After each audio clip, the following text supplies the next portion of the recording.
Natural hair colour కోసం చూస్తున్నారా? అయితే Anoo's henna and black expert వాడండి.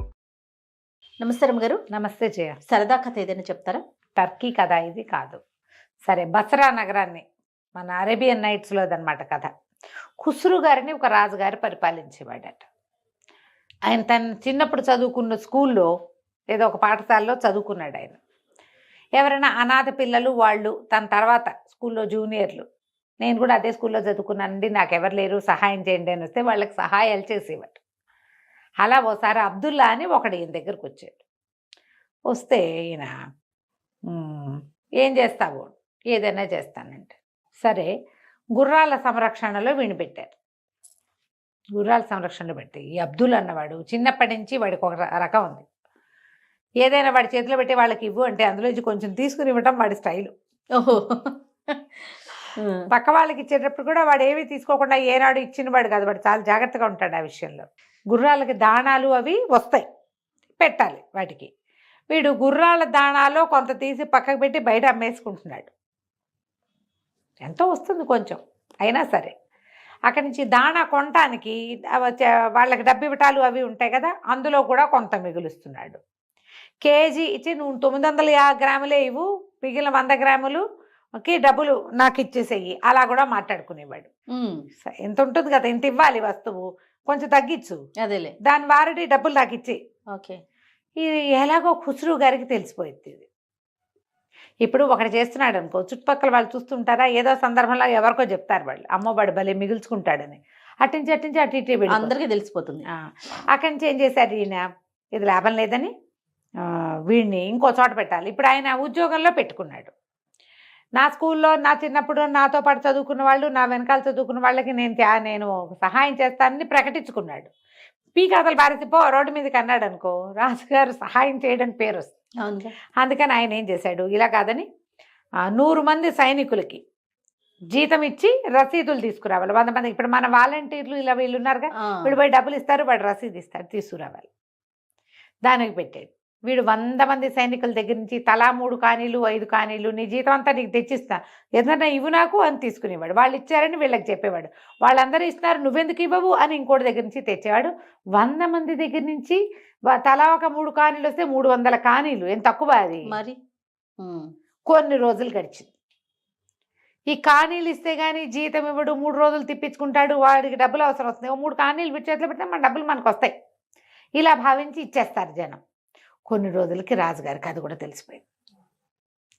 సో వీటికి డబ్బుల వ్యవహారంలో వీడిని పెట్టకూడదు అని చెప్పి తోటమాలీలకి అజమాయిషి, తోటమాలీలో ఇక డబ్బులు లేవు ఇక్కడ వ్యవహారంలో, ఓన్లీ తోటమాలీలు చాలామంది ఉంటారు, వాళ్ళ మీద అజమాయిషి చేసి పని చేయించాలి, వాడి జీతం వాడికి ఇస్తాం. ఇక్కడ డబ్బు వ్యవహారం లేదు, కేవలం పని ఉంది. వీడిని అక్కడ పెట్టారు. పెట్టేసరికల్లా ఏమైంది, సరే చేస్తున్నాడు, ఎక్కడ డబ్బులు పిక్కేందుకు దొరకటల్లా, అలాగే నడుస్తుంది. ఈ ఖుస్రు గారికి 5 7 కొడుకులు ఉన్నారు. అందులో చివరి కొడుకు పిచ్చల్లరివాడు. వాడు ఒక పెద్ద బంతి చేయించుకున్నాడు ఆడుకోవడానికి. వాడు దాన్ని తన్నుకుంటూ ఉద్యానవనంలోకి వచ్చాడు, ఈ తోటలోకి. వచ్చినప్పుడు ఏమైంది, ఒక మూల నుంచి ఫెడేల్మని తన్నాడు దాన్ని. ఆ పక్కన కొంచెం అదాటుగా నుంచున్న అబ్దుల్లాకి తగిలింది ఆ బాలు.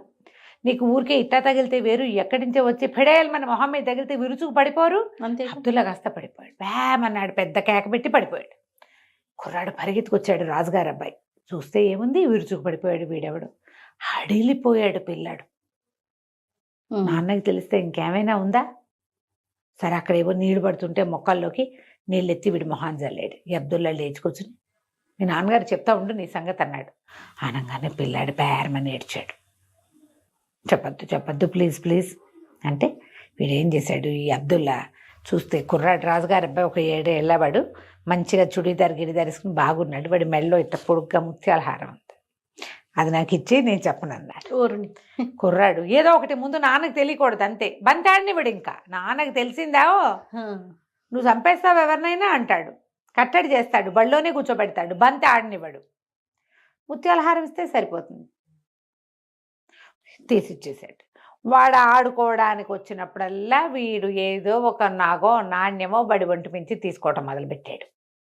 10 రూపాయలు పట్టుకురా నాకు పని ఉందంటే వాడు లోపలికి వెళ్ళి అక్కడ ఇక్కడ చూసి ఎక్కడో చోట నాణ్యాలు ఉంటే 4 పట్టుకొచ్చి ఇచ్చేసేవాడు పిల్లాడు. ఈ వేలుకుండే ఉంగరమో, చేతికుండేదో, బాజుబందో, నడుముకున్నదో, తలకు మంచి కుచ్చు టోపీయో ఏదో ఒకటి ఎత్తి అబ్దుల్లా చేతిలో పెట్టేవాడు. రోజులు గడిచినాయి. ఈ తోటమాలీలు రాజుగారి అబ్బాయి తోటలోకి రావటం, వచ్చినప్పుడల్లా నగో నాణ్యమో రూపాయిలో ఈ అబ్దుల్లాకి ఇవ్వటం కనిపెట్టేశారు. కనిపెట్టేసి ఓ రోజు అబ్దుల్లాతో అన్నారు, నువ్వు దుర్మార్గుడివి, రాజుగారి అబ్బాయి దగ్గర నుంచి అన్ని నగలు కొట్టేస్తున్నావు, మేము రాజుగారితో చెప్తామన్నారు. అనేసరికల్ అబ్దుల్లా బెదిరే రకం కాదు, వాడు చాలా గట్టి ఘటం, మామూలు వాడు కాదు. వాడు అన్నాడు, నేను చెప్తాను, రాజుగారి అబ్బాయి నాకు ఇచ్చే నగ నాణ్యాల్లో వాటాలు అడుగుతున్నారు మీరని చెప్తా. శభాష్. వీడు కంగారు పడ్డారు. ఇప్పుడు వీడి మీద మనం రిపోర్ట్ చేయబోయి వాడే మన మీద రిపోర్ట్ చేసేలాగా వాడు లంచగొండ అయితే మమ్మల్ని కూడా లంచగొండం చేస్తాడు. బతులు అడుగుతున్నారు, బాబు నీకు పుణ్యం ఉంటుందిరా నాయన, చెప్పద్దురా అట్లా ఏం చెప్పద్దు, నువ్వేం మాట్లాడద్దు. ఎందుకంటే రాజుగారు వీడు అబ్దుల్లా పూర్వాశ్రమంలో పెద్ద స్కూల్లో ఆయన 10th క్లాస్ నుండి వీడు 1వ క్లాస్లో ఉన్నారు. ఆ స్కూల్లో సీనియర్ జూనియర్ ఫ్రెండ్షిప్ ఉంది వాళ్ళ మధ్య. మనకేముంది ఫ్రెండ్షిప్, మన కొట్టి రాజుగారు తోటమాలి, ఇంకేం లేవు ఇక్కడ. బాగా బతిమలాడితే ఈయన అన్నాడు, అబ్దుల్లా వాడే అక్కడ కూడా ఊరుకోలే, తలా ఒక 4 కానీలు ఇస్తానంటే ఓకే, లేకపోతే మీ పేరు చెప్పేది అన్నాడు. అనగానే అందరు అన్నారు, బాబు మాకు వచ్చే జీతం రాగానే 4 కానీలు నీకు సమర్పించుకుంటాం, నువ్వు మాత్రం మా గురించి ఏం చెప్పద్దు, నువ్వు తీసుకోమా అనుకుంటే మానుకో, నువ్వు అఘటన సమర్థుడివి, మాకంత లేదు అని ప్రతి నెల వాడికి కానీలు ఇచ్చేవాడు. అమ్మయ్య దొరికింది డబ్బని వాడు ఆ కానీలు జాగ్రత్త పెట్టుకునేవాడు. అయితే ఏమైంది, రోజులు గడిచాయి కానీ రాణి గారికి పిల్లాడి ఒంటి మించి వస్తువులు మాయమైపోతున్నాయనే సంగతి తెలిసింది. ప్రతి పిల్లాడికి ఓ పెట్టే, ఒక అల్మారు ఏవో ఉంటాయి.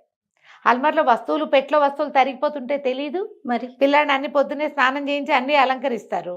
సాయంత్రం మళ్ళీ స్నానం చేయించేటప్పుడు ఒకటి లేదు. ఇన్ని ఒకట్లు కలిసి కొన్నాళ్ళకి అన్ని ఒకట్లు కలిపితే ఎన్నగును 11, 16 అవుతాయి అవి. ఆవిడకి డౌట్ వచ్చింది. వచ్చి పిల్లాడిని, ఎరా ఎక్కడ ఆడుతున్నావు, ఇట్లా వస్తువులు పారేస్తున్నావు అని కేకలేస్తే వాడు బిక్కమొహం వేసాడు. ఆవిడకి డౌట్ వచ్చింది, ఇది కాదు, పోవటం కాదు, ఏదో జరుగుతోందని వాడి మీద గట్టి పహరా పెట్టి వాడు అబ్దుల్లాకి ఇస్తున్నాడని కనిపెట్టేసింది ఆవిడ. అబ్దుల్లాకి ఎందుకు ఇస్తున్నాడు అనే విషయం కూడా తెలుసుకుని తీసుకెళ్ళి ఖుస్రు గారికి అప్పచెప్పింది. నువ్వు వాడిని తీసుకెళ్ళి అక్కడ పెట్టావు, వాడేమో పిల్లాడిని బెదిరించి వస్తువులన్నీ లాగేస్తున్నాడు అని కేకలేస్తారు. ఆయన అబ్దుల్లాని పిలిచాడు. ఒప్పుకున్నాడు. ఒప్పుకోగానే రాజుగారు, నువ్వు చాలా దుర్మార్గుడివి, నేను 3 చోట్లకు మార్చా, నువ్వు 3 చోట్ల ఇదే చేసావు, నీకు ఉద్యోగం లేదు, వెళ్ళిపో, ఇక నేను నీకు ఉద్యోగం ఇవ్వను, నువ్వు మా అబ్బాయినే బెదిరిస్తావుగా అని కేకలేశారు. ఉద్యోగం పోయింది. కానీ ఇప్పటిదాకా వీడు ఎన్ని కానీలో సంపాదించాడు, ఎంత బంగారమో సంపాదించాడు, వాడు ఉద్యోగం చేయవలసిన అవసరం లేదు. అయితే వాడేం చేశాడు, తోచట్ల పని పాట లేదు, ఏదన్నా చెయ్యాలని ఏవో 4-5 నోట్బుక్లు లాంటివి తెచ్చుకుని కోట వాకిట్లో కూర్చునేవాడు. కూర్చుని 3 వెళ్ళారు, 2 వచ్చారు, అక్కడ అది అయింది, ఇక్కడ ఇది అయిందని రాసుకునేవాడు. ఊరికే జనాలంతా అబ్దుల్లాకి పిచ్చెత్తింది, ఉద్యోగం పోయేసరికి అని చెప్పుకునేవాళ్ళు. కానీ వాడు ఎంత ఖచ్చితంగా రాసేవాడంటే, ఎన్ని గుర్రాలు లోపలికి వెళ్ళాయి, 11 గుర్రాలు లోపలికి వెళ్ళాయి, 3 గుర్రాలే బయటకు వచ్చాయి, అది కూడా రాసేవాడు.